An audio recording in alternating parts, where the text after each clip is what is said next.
তুমি যে দুশ্চিন্তা করতে করতে শুকিয়ে গেছো, খাবারের রুচি হারিয়ে ফেলেছো, নির্ঘুম রাত কাটাতে কাটাতে একেবারে ক্লান্ত হয়ে গেছো।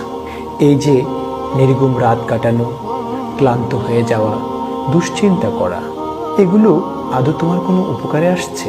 এগুলো আসলে তোমার কোনো উপকারে আসছে না, বরং দুশ্চিন্তা করতে করতে তুমি তোমার মধ্যে মানসিক চাপকে বৃদ্ধি করছো, চলার পথের সাহসকে দুর্বল করছো, বেঁচে থাকার স্বপ্নকে তুমি ধূসর করে ফেলছো। ধরো তুমি সর্বশেষ পরীক্ষায় ভালো ফলাফল করতে পারোনি, ব্যবসা করতে গিয়ে অনেক টাকা লস করেছো, যা তুমি চেয়েছো তা তুমি পাওনি। না পাওয়া, ব্যবসায় লস করা, পরীক্ষায় ভালো ফলাফল না করা, এগুলো এখন তুমি মাথায় নিচ্ছ, টেনশন করছো, নিজেকে শেষ করে দিচ্ছ।